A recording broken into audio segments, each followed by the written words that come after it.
Well, welcome in, everybody. Thanks for being here at the Sustainability Professionals panel. Let me pull up this document I have. So my name's Ella. I use she, her, or they, them pronouns. I'm the team lead of the ReVolv Solar Ambassador Team. ReVolv is a nonprofit that helps other nonprofits go solar by financing their projects and partnering with local solar installers. So us as solar ambassadors, we're just doing outreach with local nonprofits and trying to convince them to go solar. And we also are tasked with engaging our community with sustainability and sustainable energy. So that's what brings us here today. Last week was Earth Week, but in my opinion, every day is Earth Day. And I personally want to engage in reciprocity with the earth and dedicate my career to sustainability, and I know I'm not alone. I know a lot of Georgia Tech students are passionate about the climate crisis and want to do more and enact sustainable solutions. So that's what inspired this panel. So we pulled together 4 Georgia Tech alumni, but we actually only have 3 Georgia Tech alumni. We have Daniel here sitting in for Ben for the moment. They're working in clean energy and sustainability in Atlanta today. So thank you guys for taking time out of your busy schedules to be here. Just like any other career panel, we can learn from them and hopefully implement that into our search for our own dream careers. Awesome. So how this is going to work is I have 6 questions I'm going to ask to start things, and then we can jump into a Q&A. You can ask face-to-face if you're comfortable with that. Can we hear me? Okay. I think it's okay. And Daniel, did you get the questions ahead of time? Yeah. Okay, sorry. I hope that works out. You can ask them face-to-face, or you can ask them anonymously or non-anonymously at slido.com. If anyone's interested in that, I can read you the code. Anyone? Okay. I guess that takes away the anonymity. But let me know if you want that code, and we can do that later. Okay. So before we jump into the questions, I'd like to have the panelists just briefly introduce themselves, where you work, if there's anything else you want to say to welcome the crowd. Do you know how the mics are working? Did we test that out yet? We haven't tested it. I think you just need to pick them up and speak into Hello. them. Awesome. You might have to pick up the piece.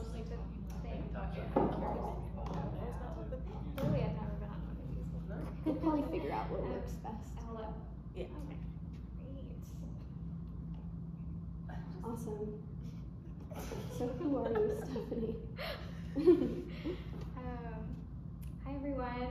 Well, I just want to quickly thank the ReVolv team and the event organizers for inviting me on this panel. I'm so excited to be here today and talking to all of you. I'm so excited to be here and the rest of this really cool panel. But hi, my name is Stephanie Verghese, and I'm an analyst at GreenLink Analytics, which is a local nonprofit that's located in the Atlanta region, and we do a lot of clean energy consulting for many types of clients. Often they involve,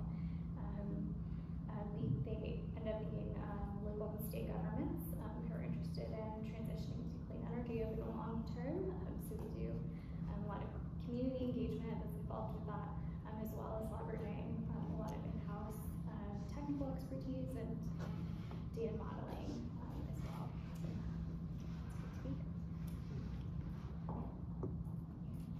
Thank you. Hi everyone, my name is Jenny Cummings. I'd also like to start off by saying thank you to Ella and the ReVolv team for inviting me out to this panel.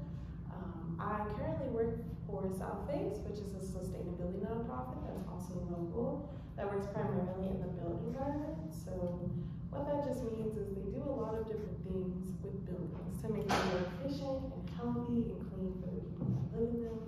And I'm a technical product manager, so I work closely with low-income housing, and I help design and implement and inspect. That's why I have my hard hat. I just got here for an inspection. To help all those projects come to life, especially for communities in need that are often overlooked.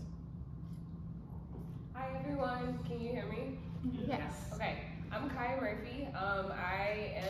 Just Energy associate, and I'm not saying just energy like I'm just an energy associate, like diminishing my role. It's about like justice and like just for that just, because I work with the Partnership for Southern Equity. We are a Black created and Black centered nonprofit organization that is based in Atlanta, but we have a regional focus, hence Partnership for Southern Equity. We focus on the United States, American South states for the areas that and the topics that we focus on. So I'm in the energy portfolio. So I look at bringing equity to various energy spaces. I work around like weatherization and resiliency hub creation currently, and like some disaster management with coastal Georgia, and looking to expand our partnerships more regionally. So happy to be here with you guys, and thank you for inviting me. I'm Daniel Uribe. I work at Cherry Street Energy. I'm not Ben Damiani, but I'm representing for Cherry Street Energy today, particularly as the rates manager.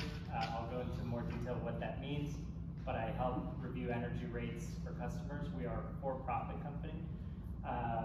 Before I keep going, I want to thank also being here, and particularly being with this panel. It's amazing to see now that there are not only more women on the panel, but people of different races as well. Being Latino, still a white man, so I don't get the kind of the impression of that. Incredible to have the opportunity to be on this panel, so I just want to encourage that. Thank you for organizing that in that way. I think it's incredibly important for the community for many reasons. But that's all to say, I'm the rate manager at Cherry Street Energy, and I focus predominantly on the for-profit side of integrating solar power at, for all of our customers. Awesome. Yeah. Yeah, so we have a big nonprofit showing today. Yeah, and then a little bit of for-profit. Okay. Awesome. So I think we got through my first question. Awesome. So my second is, what led you to this job / line of work, and what factors informed your career and job choice? Like, was it something from your childhood that meant like, oh, I want to work in this, or was it something else you discovered along the way? And then what factors might have played into that decision for you? Whoever wants to start, I don't want to put anyone on the spot. Okay, I was gonna say, I'll start. So I'm originally from Baltimore, Maryland, which if y'all haven't been there, Baltimore has a lot of water and Maryland has a lot of greenery, similar to Atlanta, but like more. And so I grew up like doing nature walks and stuff like that, and because of the emphasis that my parents put on the environment and education, I tended to gravitate more towards those types of courses that I really like excelled in. I also realized that I enjoyed helping people. So hence the nonprofit side of my work now. But as far as getting into energy and sustainability, that really came through learning about agriculture and like actually learning how to grow, and like learning the importance of like my connection to my actual like natural environment, which led me to go to Peace Corps. And I was stationed in Zambia, and I was a life volunteer helping people with like sustainable agricultural practices. Zambia is an extremely agrarian country, so that was like a huge issue for them. But then I also realized that I was in the bush and most people didn't have electricity. I had solar panels on my house thanks to the previous volunteer, but like the rest of my community didn't really have access to electricity. I think the real kicker for me was when we went to our in-service training, which was like a couple weeks in the capital city, and I came back to my site, and I usually will bike, and there's no street signs and stuff like that in the bush, and so I use like trees and other things as markers. Well, I learned about deforestation in real life because them trees and that landscape changed dramatically in the couple weeks that I was gone, and that is due to people cutting down trees to make charcoal so that they are able to heat their homes and to create fire for food. And so after I came back from Peace Corps, I actually enrolled in Georgia Tech and was a part of the inaugural MCM program, the Masters in Sustainable Energy and Environmental Management. And that like propelled me to like just keep working a nonprofit. I ended up working with GreenLink Analytics as my first internship and job after college, and then did some public health work, and then now I'm with the Partnership for Southern Equity back at it.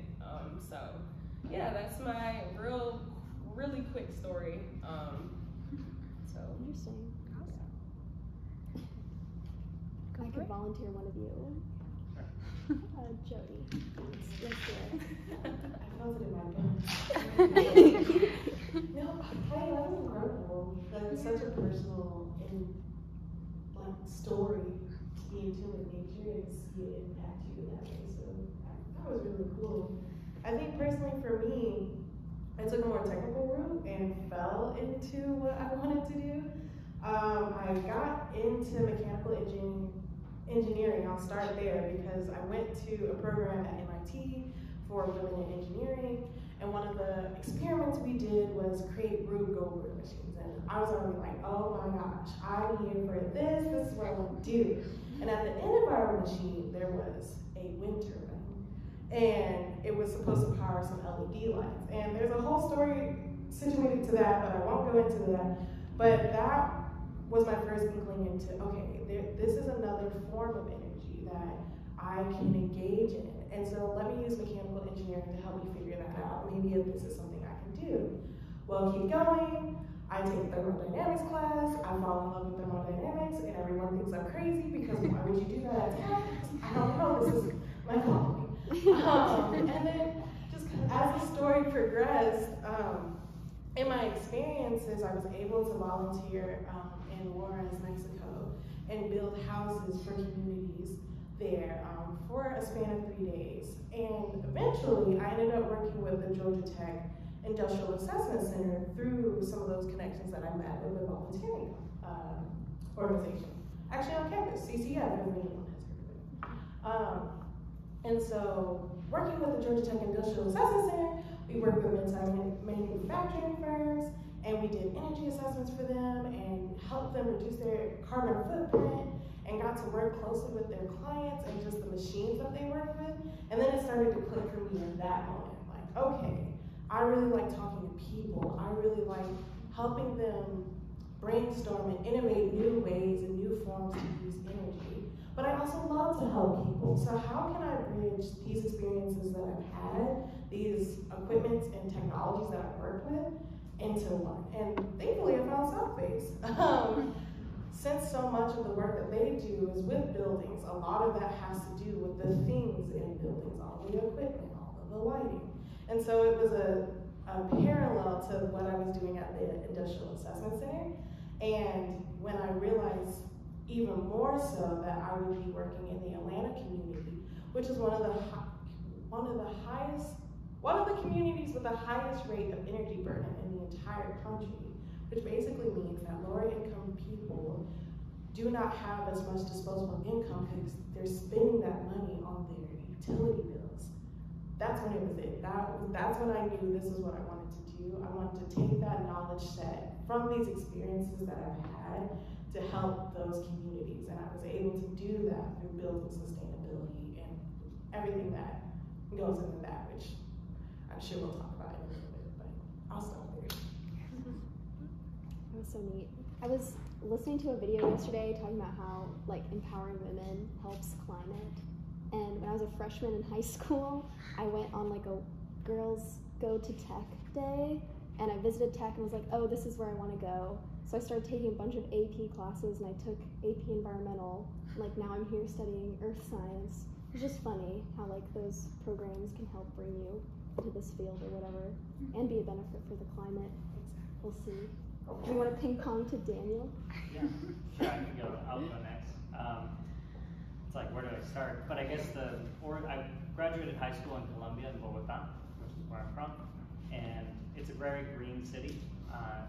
I didn't plan on doing solar sustainability work there, but I started getting very interested based on their sustainable practices, particularly in how people live.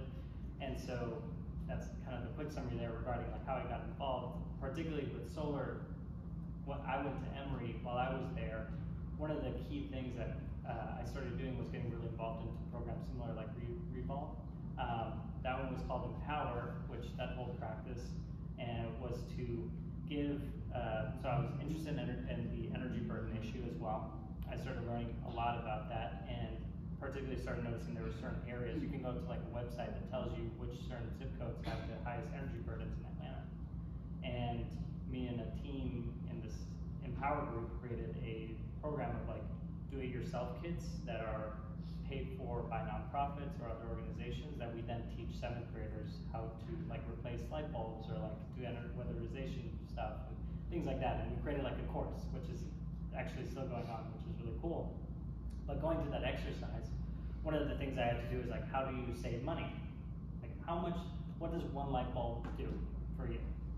And I was like, okay, like I'm just gonna figure out what the rate is that they pay. What's the energy rate? It's gotta be like an average rate. It's like 10 cents, okay, easy.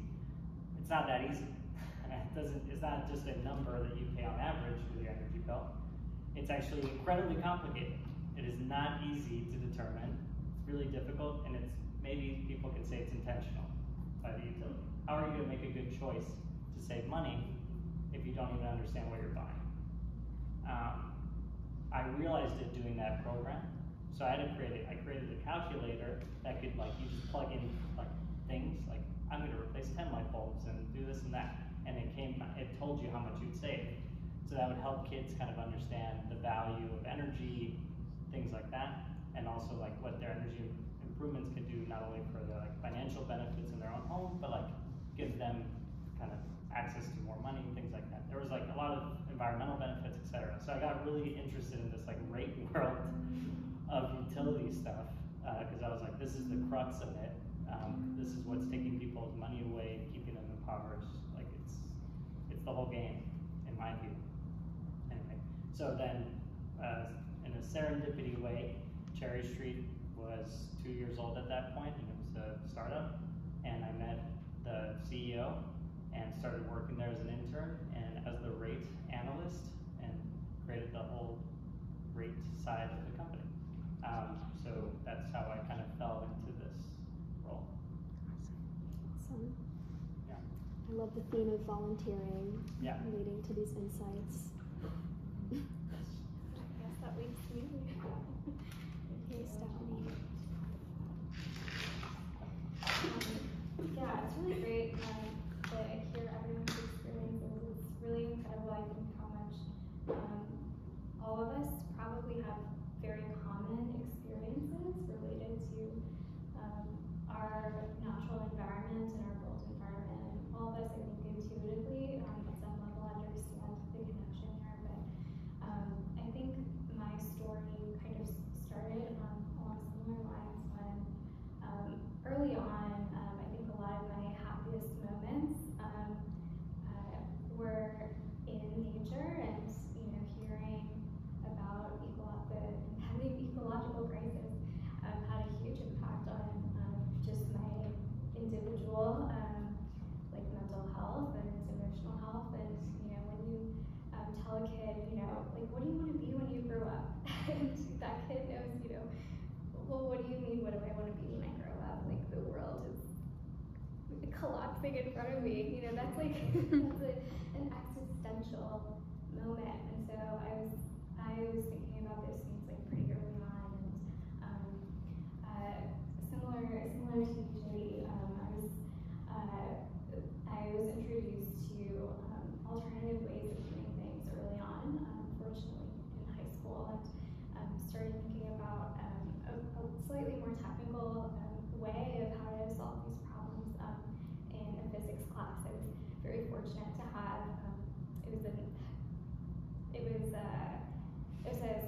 AP physics class, and there was me and only one other girl in that physics class, and I went to a pretty large high school. So there were of course some difficulties starting out, but I was very, very fortunate in having a really good mentor who's a male teacher, and really, really encouraged myself and the other female student to to tough it out. And I think that really stuck with me, especially through my time at Tech, to kind of just grit my teeth and make sure I get through this. And I think that really carried over into my career as well. But backtracking a little bit, I was interested. I started out in physics, trying to create like a floating solar panel. It didn't work at all. It was basically just duct tape and some plastic. But I hear things are more complicated than that these days. But I realized it was a lot of fun, and I was just having fun in the moment. And I realized, of course, that the ability to, make the world that I was scared of, like, disappearing before my eyes, I had the power to do something about it. And the way that I initially approached that was through learning in the engineering program that I was involved in here at Tech.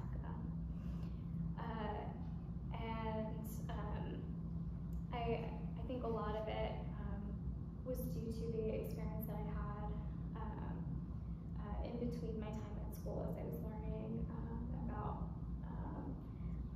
the options that are available to me within the industry. When you talk about sustainability, it's a huge concept.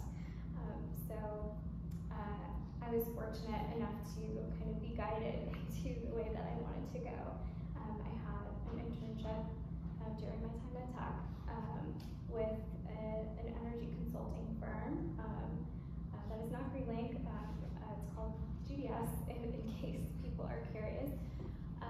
What GDS did for me at the time was introduce me to things very similar to what you all do, in the sense that I was, during my time there, I was involved in facilitating energy surveys for retrofitting programs in the Atlanta region. Excuse me, no, not the Atlanta region.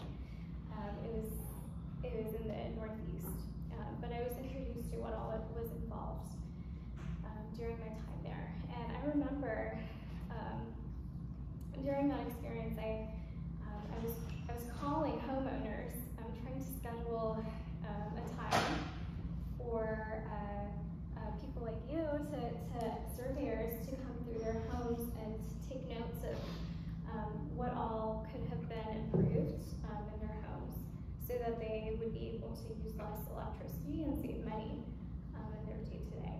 And I had a conversation with this one lady who's elderly, and up until that point, I hadn't been forced to,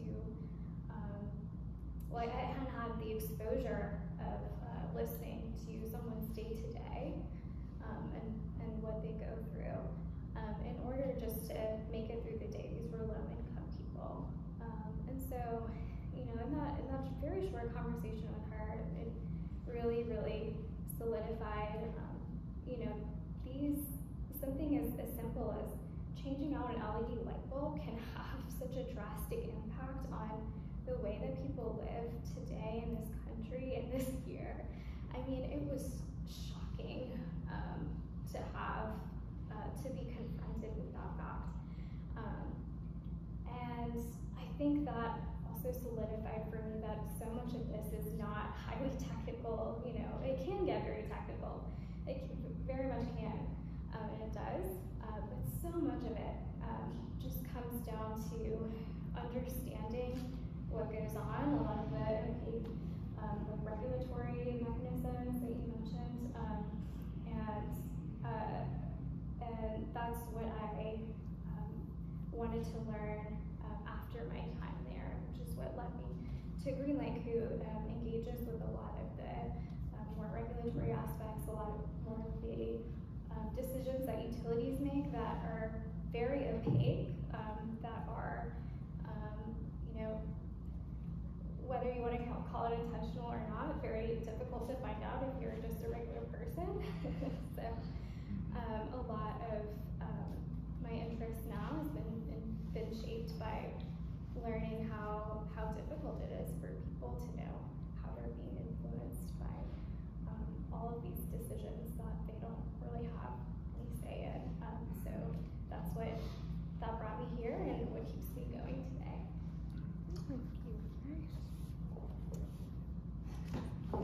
Good stuff. Good stuff. Okay. Now we're changing gears. What is the most satisfying part of your job? I feel like I can guess what some of y'all are going to say. But this one, what is the least appealing part of your job? I'm a little confused about that one. We'll see. I'll go first. Just do it. The part I enjoy the most.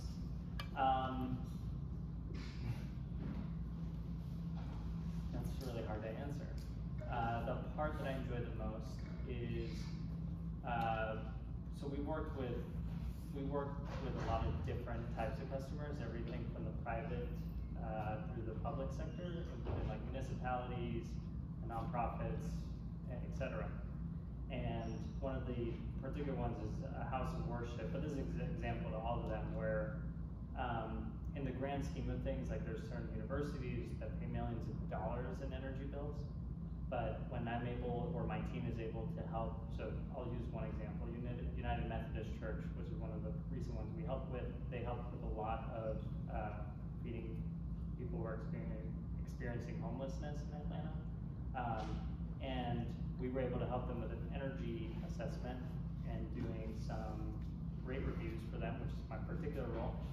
We were able to save them $1,000 a year, which is like, felt incredible because it was a lot for them, and it was a lot for what it meant to either feed for another week, whatever that $1,000 meant. So the satisfying moment of not only doing a review for a customer, even though it seems like a lot of it is financial, but it's like, what can you do with that number? We get lost in like saying, oh, it's 10,000 or it's whatever the number is of savings, and like focusing on wherever you can get larger savings. But what does the savings mean for that client, that person, that customer, whoever it may be? And so I would say that that's the most satisfactory part, when you can walk them through the process, understand their power that they do have, and then they start using that for their own favor, and like they carry that with them outside of that one case, like they know what they can do now independently. That's huge, I would say, for me. That feels incredibly fulfilling, and like if you're empowering someone, you're empowering someone. Yeah. Anyway, that's cool. The crappy part is having to call Georgia Power like a million times to get them to complete it, which is the really boring part. Having to go through the utility, not just Georgia Power, I'm kind of picking on them, but in any state, we work in a lot of Southeast states, having to guide a customer through that process, getting them on calls, because you have to call their customer service platform and go through their whole thing, and like, oh, like you got hung up on, let's waste another hour doing that. So going through that exercise is the worst part, but it's fulfilling once you get to the end. It's worth it. Yeah, it's worth it. I gotta jump in on this Georgia Power conversation. You're too. No, you're great. Never mind. I will start with the most appealing part and then go into the least appealing part. I think the most appealing part is the diversity in the different things I get to do along the construction process. It really lights up all parts of my brain, especially the most important parts in terms of climate. But for example, I work with architects and fellow engineers when they're designing, and I use their plans and review their plans to help create energy models. And that's that more technical side of my brain that says, yes, do that. And I can do that for hours. But then later on, I used to love being outside. I loved climbing trees, and I get to do that on inspections. I get to climb a lot of things, ladders, closets. It's not safe, so do not call me out on it. I was just thinking to myself, like, oh my gosh, this is so fulfilling because I get to do what I used to do as a child, but it has an impact. Because you really don't realize how many corners people literally cut in construction. So my job is another set of eyes to go back and say, no, fix this. Because if you don't, someone's gonna suffer down the line that you'll never interact with. And I love being that stopgap for people. And so interacting with people and the things that I can do to do that is a plus, but it's also a pain point. Yes, and my mess. Going back to Georgia Power, oftentimes, especially in the nonprofit space, you deal with stakeholders who are not bought into your case. They either have different motivations, which are okay, right? You know, money does rule the world. So oftentimes they care more so about their bottom line, which isn't the chain that I'm on. So being able to communicate and having challenges with people who either aren't motivated by the same things that you are, or just do not think that climate change is a thing. That can be really difficult, and especially when you work in a line of business that can be very thankless and tireless, it takes a toll on your mental health to know that you're running into people who don't care about the things that you care about. So it's not often, and I only quote Georgia Power just because they're I got issues. Yeah, they're just, they might have similar stakeholders who do not buy into the same things that we do at Southeast, and I'll say it that way.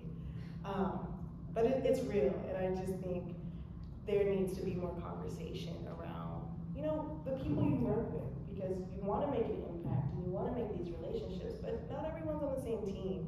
And so confronting that and being able to maneuver through that is just one of the challenges, especially in the construction world. They care about buildings, not how efficient they are. So that's just one of those things. I'm sorry.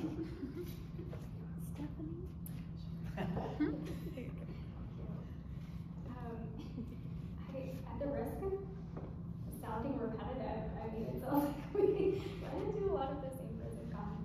I mean, in my specific role, a lot of the bread and butter is just having access to data. And, you know, we can't manufacture data, it's frowned upon. So a lot of what we have to do is we have to get the data from someone who has it. And a lot of times people don't have it. Or a lot of times people don't know how to get it.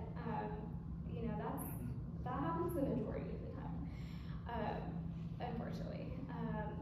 And a lot of times the people that we have to ask for data are the utilities who, like we said, are, you know, often have some type of resistance for a number of reasons,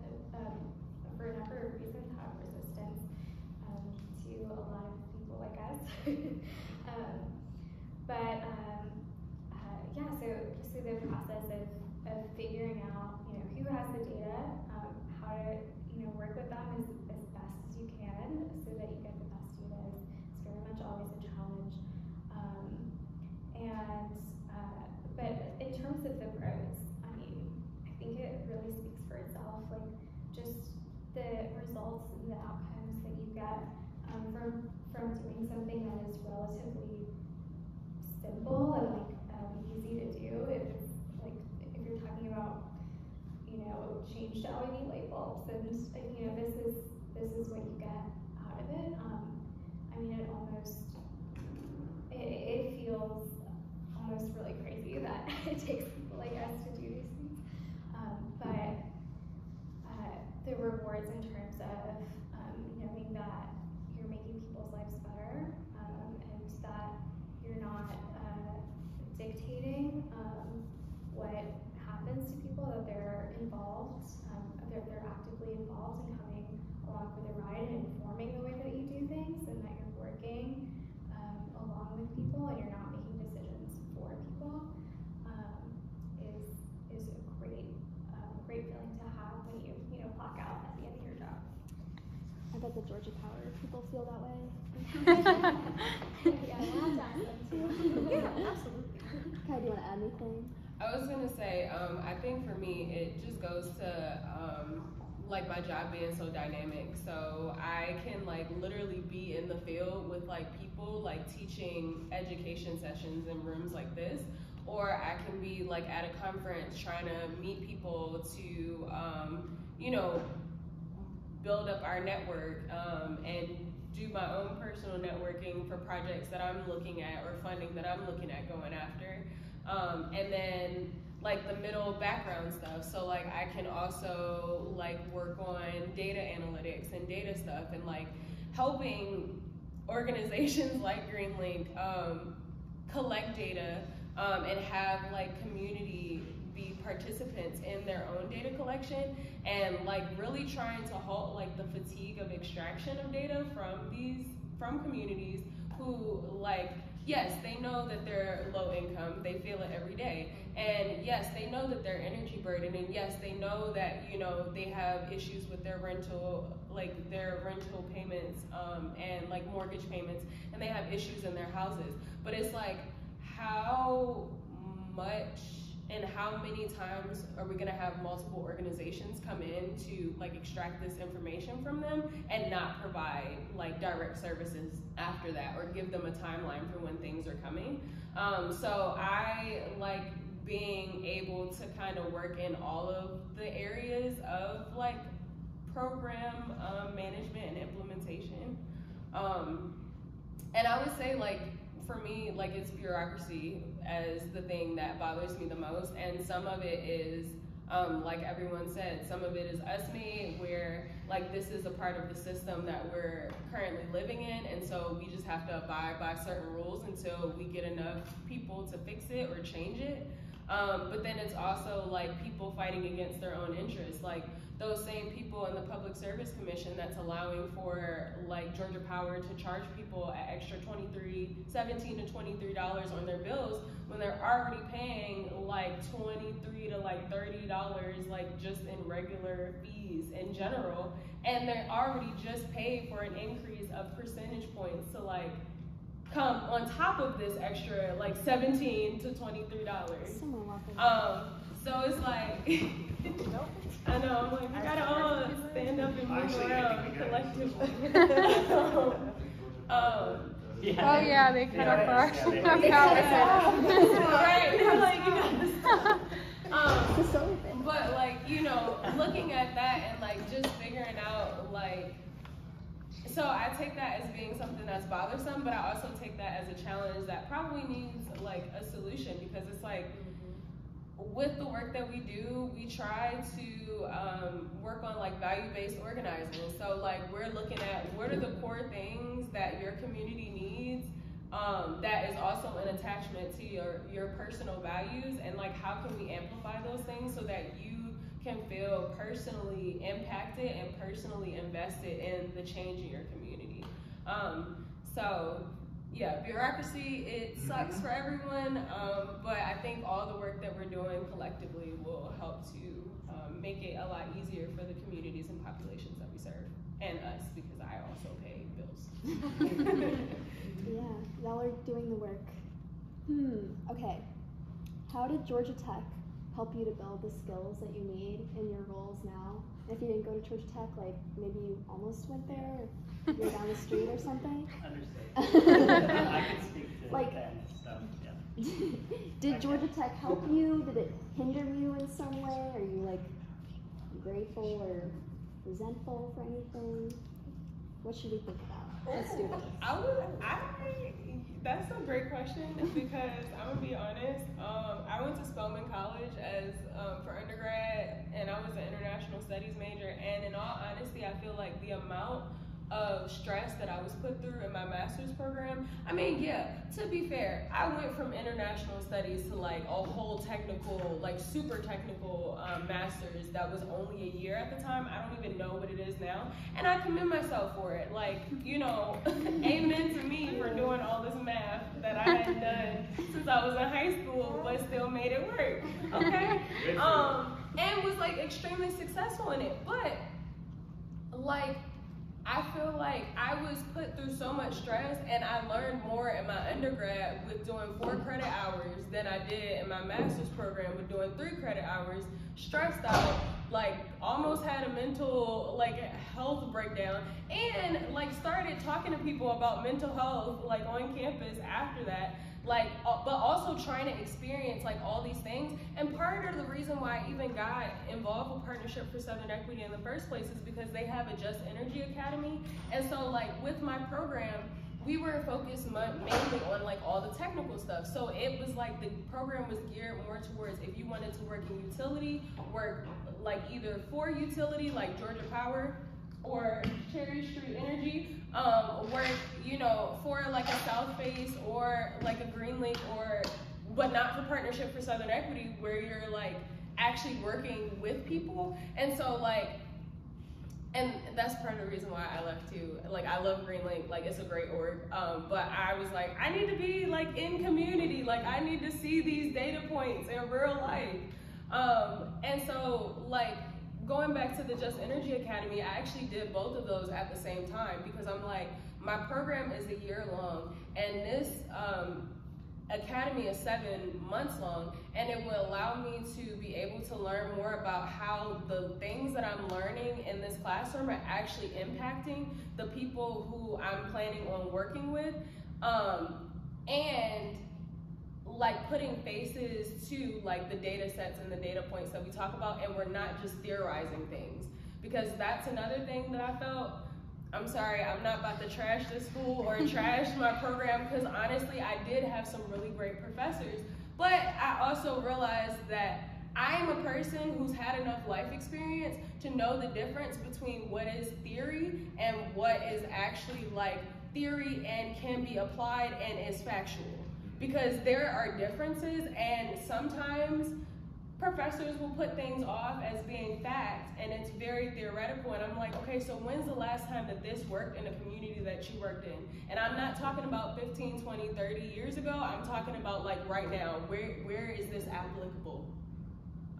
So that was my experience with tech. I mean, you know, I personally don't have anything tech related that I own on purpose. And it's not that I dislike the school, it's just, I'm a Black woman and I didn't feel seen here, if I'm gonna be honest. I mean, there are a myriad of instances of that, and yeah. But kudos to all of y'all, and y'all gonna make it through, and I'm praying for your mental health. If you ever need to talk, like I will be available, because I don't sleep most of the time now. So I'm joking, I just, it's seasonal. It's seasonal. Kudos to you, Kai. Through that round. Any more tech ranting, tech pros? Anybody else? On the floor. I want to see the floor. I liked how you paired tech with something else. Like, I feel like I've learned a lot more in my volunteering and work experiences than just in the classroom. Like, I have things to pair it with, and it's kind of necessary. Like, this is so rigorous, and like, I could just be getting that experience elsewhere. Exactly. I actually do have some stuff to share, but I'm not a panelist, so I'm not sure if I should. We can hear it. Yeah, So, I'm like, let it be so a straight. I met Kai in grad school. We were in the same Earth science. Earth science class, but yeah. I was a master's in city planning, and pretty much a lot of the stuff she said also applied to me. Because when I first went to tech, it was for, I got into the idea of city planning through this, but the hardest part was getting the practical experience to show that I could do the stuff. And, you know, I got it more, I feel, from volunteering and other stuff versus classes. Like I'm on the autism spectrum, and my feeling about the school in regards to that is kind of mixed, because like, it's kind of a long story, but I felt like there was too much an emphasis on who you were before tech versus who you tried to be at times. And that's not a pleasant experience to say, because I had some great professors during my 5 years here. And some people who, I mean, I'm sure some of you guys might even know them, even if we're in different programs. I like Dr. Drummond. I liked Professor Cleo Andrus. She actually helped to get me into GIS. Like, that's been one of the things that really got me, well, sort of onto a new specialization. So it's kind of complex for me. There's good, there's bad, and I'd say that the stress was a lot, and I think it was sort of a double-edged sword, because on one hand it was kind of crazy, like especially with the pandemic, having to get data, that was, and only having 4 months to finish a paper through it. But on the other hand, I think it definitely helped me learn how to deal with a lot of, develop coping mechanisms, deal with stress, deal with other problems, and kind of develop a thicker skin. So it's kind of a mixed bag for me, to be honest. It's one of those things where it's like, you know, I've also had my times where I've talked about this stuff, including Kaya, but yeah.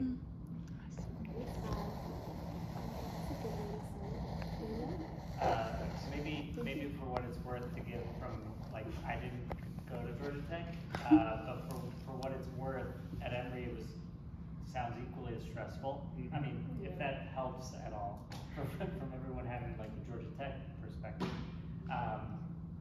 incredibly stressful. I would lean into the idea that I felt like classes mostly taught me how to manage my time, and actually what I learned from it was practical for what I do day to day now. But from volunteering, so I'll very much highlight volunteering, particularly working with nonprofits. So I attended South Base's SART program, like SART events that are every Friday, once a month, something like that. I don't know if they still do that. Quarterly.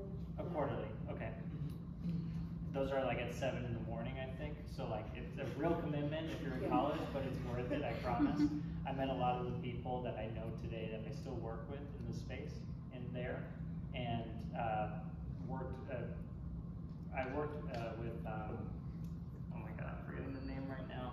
It's another energy efficiency company, sustainable investment group that worked very closely with Green Lincoln Partnership. Anyway, a lot of these groups, the main thing being through volunteerism to actually understand what I was interested in, like the actual application of work that I was interested in. So like, if I could recommend anything, is that maybe the classes are not going to necessarily teach you exactly what you're going to do, but it'll teach you how to project manage your time. Yes. And the volunteerism is really what's going to help you find your interests. At least that's what happened to me. So that's my experience. So I just wanted, and I went to Emory. so that may be true at Emory and Georgia Tech, anywhere really. Anyway, yeah. Anything else on that, or we can skip over it if you want? Okay. We have 10 minutes left. Does anybody want to ask any questions to the panel or panelists in particular? I do want to ask you, Daniel, which groups have you volunteered with? The Human Rights Campaign, but that's not really environmentally related. The Partnership for Southern Equity, they had some earlier stuff for like energy efficiency improvements. Cool. Harambe House in Savannah, which is a great one, but you would have to be in Savannah. Did you do that over summer or something? Or? No, that was while I was working, but you can do that over the summer or things like that. Okay. South Base has like great things that you can do here and there. I don't know right now, now that I work like way too much that I can't volunteer anymore, including being in panels like this, I guess. And then, but I'm probably the least person to ask. I feel like the folks here would be really helpful too, but that's what I did. Okay, good to hear. Good. Yeah. Do y'all have any thoughts? How about you, Stephanie? If it's okay if I ask. Yeah, absolutely. Yeah, so that's what I'm here. Yeah, so let me just think about that. Thank you. Thank you. Speaking of this, thank you. Yeah, that's a lot better. Yeah, I feel like maybe some of this loops into the last question a little bit. I know it passed on that, but yeah, I feel like volunteering experience and getting outside of the classroom is really, really fundamental for me too, and at least in terms of understanding what the fundamental challenges were beyond, what you see in the news, like, oh, climate change is real and not, and I think being like on the ground and like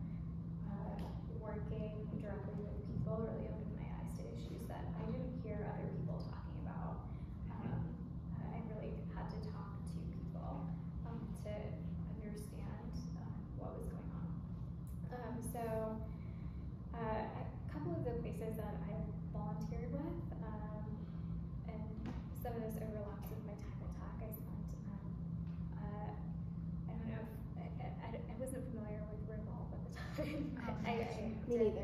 Yeah. Yeah, but I did a lot of student works on campus that do sustainability and engineering related things like ESW, Energy Club. I got a lot of good background on that in terms of volunteering outside of school. I did the Climate Reality Project, who works with a lot of just recently.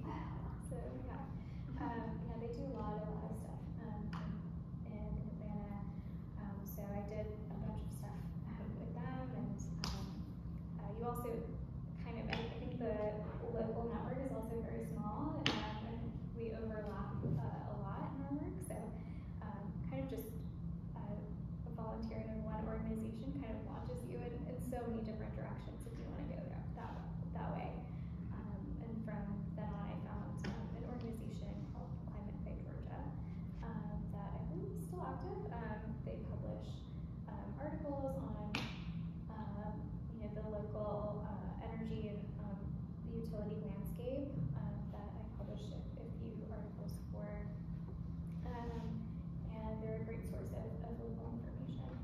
And it's a great way to, of course, develop your own skills in whatever way you want them to be developed. So, Let me see. You have a question? Yeah. First of all, thank you all so much for sharing your experiences. And so yeah, I'm a first year and I'm still kind of considering what major to pursue. I'm in between, right now I'm an environmental engineer, but I'm considering maybe environmental science. And so in terms of finding a job in sustainability, would you all say it's more helpful to have an engineering or a science degree, or does it not matter? I don't know. I feel like it kind of just depends on you and what you want to do, because like, I mean, I didn't have any type of technical background, and then I come and I have now it's like a technical-ish master's. So, and I say ish because I'm literally not doing these calculations every day. I'm gonna have to start again, but right now I'm not doing it. But I think it just kind of depends on you and like the type of person that you are and like what you're looking for right now, because I will say with me and my journey through sustainability, the things that I wanted with my job and the things that my job requires from me emotionally, like it can be really like emotionally draining. And so like that, and yeah, so once I realized that, I like became more intentional about what I want. So like if you're looking for a job and you want to like learn more, like I'm a learner. So like one of the things that I look for in jobs is like professional development. So like a part of my package, do you already tell me that I have a certain amount of money for professional development that I can do anything with, like learning wise, to help me build my career? So there are options like that. But then even with environmental science, like there's so many facets within it that can be technical, that can be more like leaf-based, I guess, is that, I think it's like STEM and leaf is like the literature or something, yeah, anyway. Science. Yeah, the non-technical part. So yeah, it just kind of depends. I mean, honestly, I would do a T-chart. I don't know if I would talk to like career planning here, because for me, with being a like super technical person, like the career planning here is not, it's for engineers. So if you need that, like for the engineering side, I definitely would say go talk to them.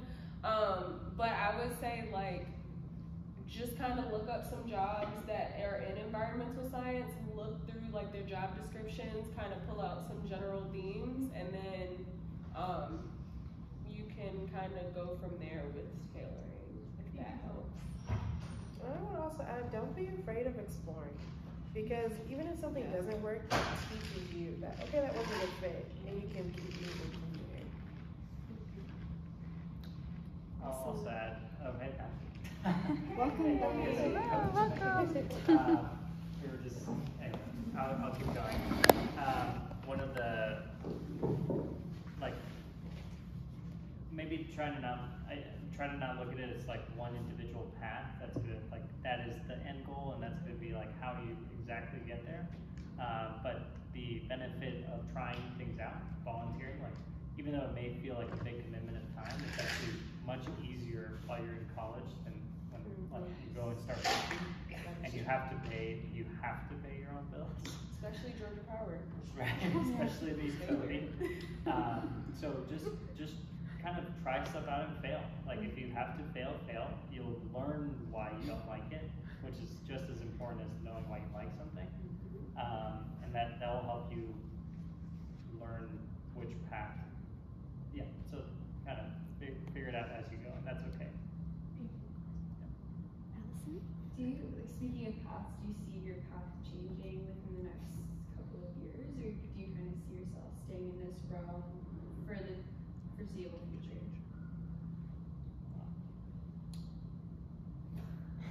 Like closing this chapter, maybe starting a different one, or staying on this field. So I'm a person of many things. I'm always constantly doing multiple things at once. So like as much as I love this job, like I hope that my like role would, is it just energy associate with partnership? Yeah, okay. But yeah, so like I want to do more like within my organization around energy. Like I would like to be a director of like the portfolio, you know, but at the same time, like I also have my own loves and goals. Like I love agriculture. I want to have a wholesale herb farm because we ain't got that many of them over on this side, and I gotta go to California to get some herbs. Like if I want to have a tea business or something. So it's like, you know, I have multiple like ideas for things and like multiple goals, but I'm trying to figure out like how do I like still keep this, but then like build in the time to do all the other things that I would like to do. Because like, for example, farming is not a full, like it's a full-time job, but it's full-time seasonal. So like I can figure out a way to do this. Or like, you know, I like to write. I mean, you can write at any time. I was gonna bring my notebook up here. So like, you know, so I would like to grow in the roles and spaces that I'm in, but I would still like to stay within the realm that I'm in now. Within the earth itself. Yes. Yeah. The whole aura, the whole thing. Interesting. We got another question back there. I have a question for Kyle. So you said that you, as a Black family, that you would feel seen here at Tech. Like, what was it about Georgia Tech that made you feel not seen? And is there anything, or what do you think would have made you feel more seen? So I feel like I here was either like speaking for all Black people or like not consulted at all, and like it was kind of weird because I was a senator for public policy while I was here for like the first semester, because I was like trying everything. I'm like, I have never done student government ever, so I'm gonna do it. I ran and I won. I mean, nobody went against me, so obviously I won. But like I was doing great. And I remember like when the new president had came in, he came to our graduate like session and basically was like, oh, like I wanna like talk to Black people about like how they feel on campus. And I was like super happy about like, you know, his like push for inclusivity and all of that. But I flat out was just like, hey, I'm the only Black person in here, because I was the only Black person and a woman. And I was like, you know, maybe you should talk to like BSA, like the Black Student Alliance, talk to the African Student Union, like talk to these organizations that are on campus, like that are specifically for this population of people that you want to talk to, not talk to me.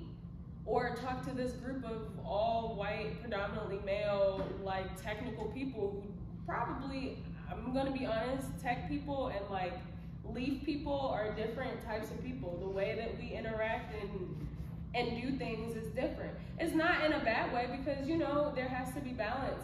But like, no. And so, and then, like I said, I was speaking for monoliths, so going back to like some of my experience with some of the professors, like it was kind of, it would be like a me versus them, but like their theory and ideology around like gentrification, for example, and like why I'm telling you, like just because you put this park here does not mean that these people's houses should like go up, especially if you're not retrofitting them or like doing anything to them, but like that doesn't make any sense. And so like we had like multiple arguments about that, but it was like none of my other classmates that were white like said anything. It was literally me and the other two black women, which it was like an intergenerational thing. So like Charlotte was in her 60s, me and Sydney were in our 20s, and I'm still in my 20s, by the way, guys. And Becky, who's still here, who's in the public policy school doing her PhD now. You should check her out, she's really dope. But Becky is like queer, and so like all of us are, and she's in her 40s, so all of us are trying to have this conversation, and like no one else is helping. Like it's like, and it was like a super power struggle. It was a mess. And it was multiple times with the same professor, and that was a whole thing. But I say all that to say, like, how I felt like I would have been seen more is just like not treating me as like just the person that's in your class, because I don't even think it was just about like me being black and being a woman. I also just feel like there was like a hierarchy, and like some of the professors felt like, oh, like they're not professors, like teachers, but they're like researchers, and they're just doing this to fulfill a requirement so that they can do the research part. And it's like, no, I need you to actually be present here, because there are a lot of people who are from other countries. There are a lot of people who, this is the first time they're away from their families. This is a really tense environment. And yeah, like it's beautiful that they're doing all this eco stuff, but like also, what about me as an individual person? Like, treat me like a person. And so, yeah, I think that's just the baseline. Like, for there to be some type of accountability measure, or like something around like equity to like measure that for professors every year or something like that, to measure how they, like their empathy and their compassion, and like make happiness like a priority. Because like there are people who like to learn like me, but like they might be pushed away from being on a campus like this because they're intimidated by not feeling like they're seen and they feel like they're a part of this space. It doesn't help you learn either. Girl, no. I'm just like, dang, I gotta go to this man class, and my whole mind is like, please say something to me, say something to me, say something so I can go off, please. And forgive me for interjecting, but that's also how I felt a lot. Yeah.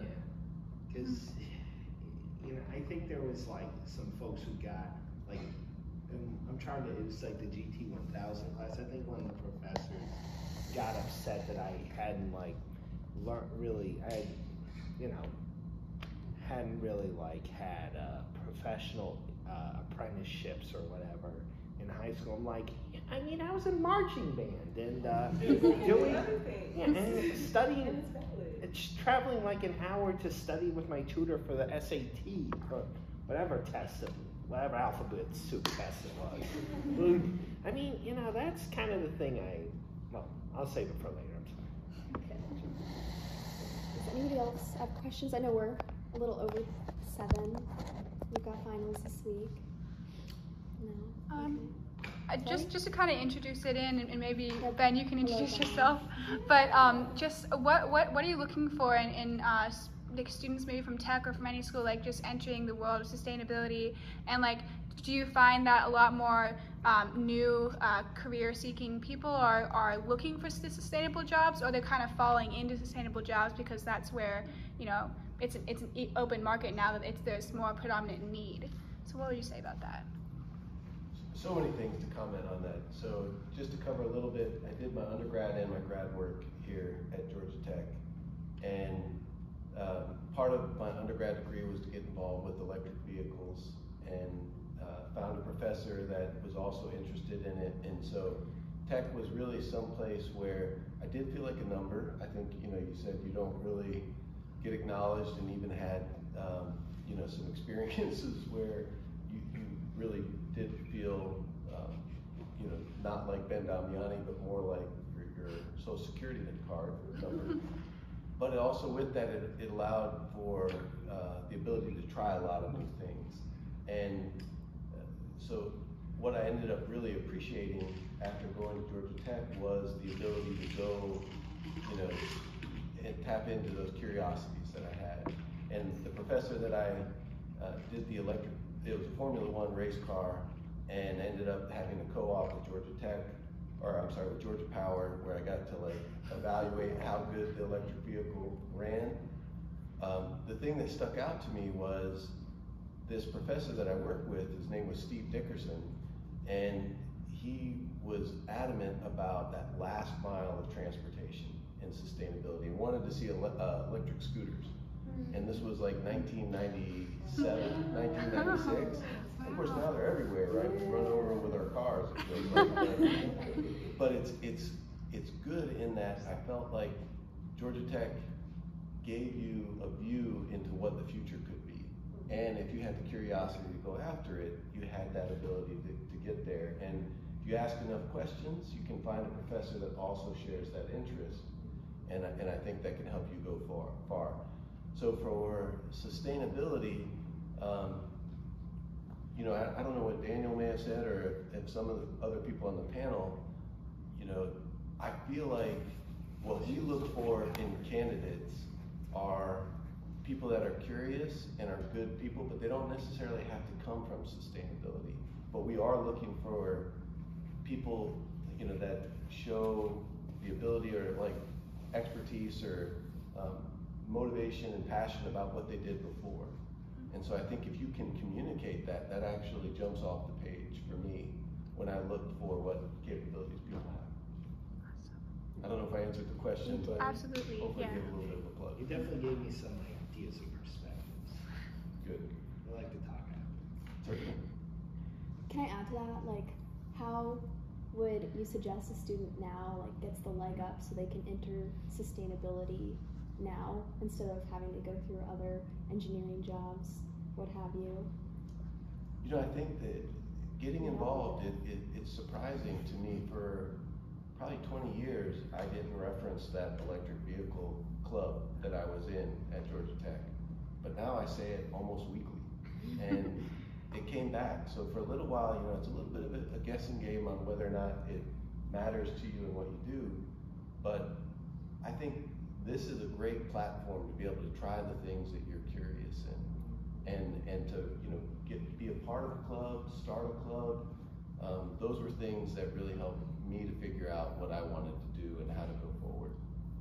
They definitely got the funding. I seen the budget. I was also on the financial committee, just in case y'all want to know. And then network in a way that feels comfortable, I think.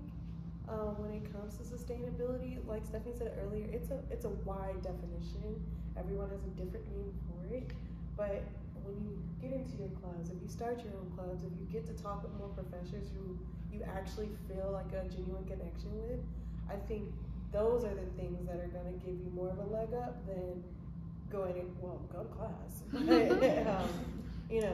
passing all of your tests, acing them, making those connections goes a further way, especially in the path that I took, for sure. You all have I want to say something, but I want to let you all go first. Okay. Yeah, go ahead. Well, I would just say that I think you're all spot on, and I think the only other thing I would add is I think Atlanta specifically is just a really, really interesting place to be interested in these things and to be engaged in these things, because we all work together in some capacity, or we work very, very closely together, even though we are from very different types of organizations. And so, I think the world of sustainability and clean energy is very, very small. And Atlanta is a really, really cool place to do that. So I would maybe emphasize even the really importance, especially for me, was the importance of local networks. It was really, really, I think, the launch point for me, just not even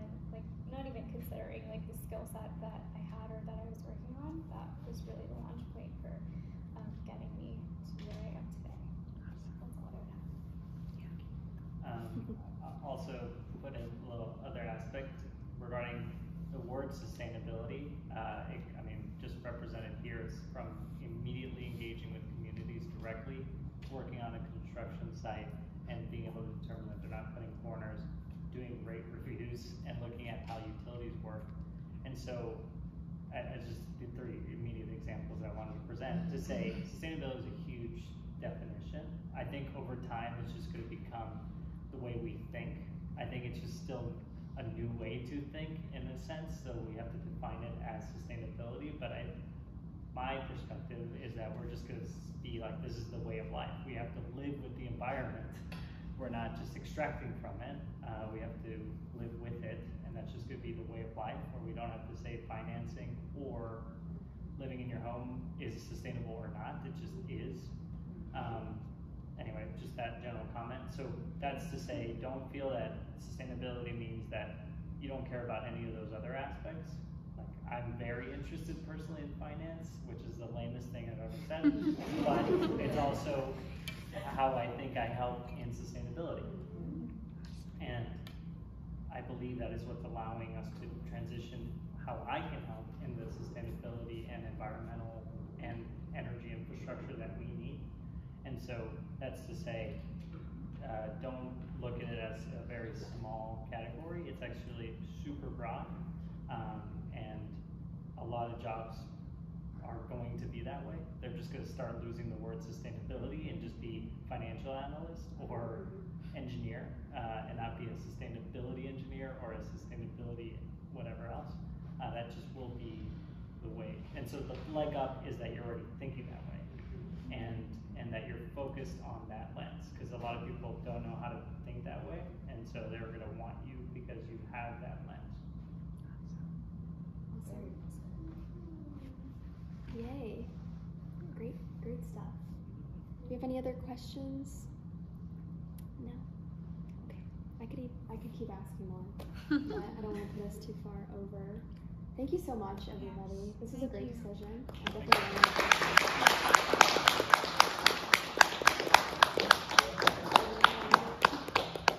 amazing. Yeah. Feel free to grab fruit on your way out, or a cupcake. And before you guys go, can I get a picture of you guys?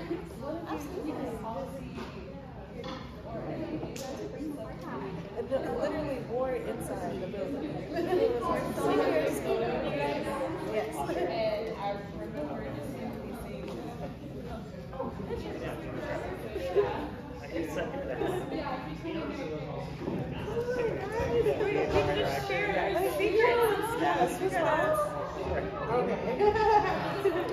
No, you're not.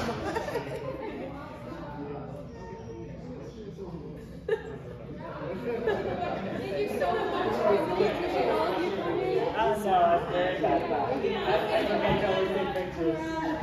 I actually recorded the whole thing, so we can send you guys the YouTube video. Yeah. Thank you so much. I was in the policy movement because I was sustainable energy and environmental management. I was starting to look at policy statement.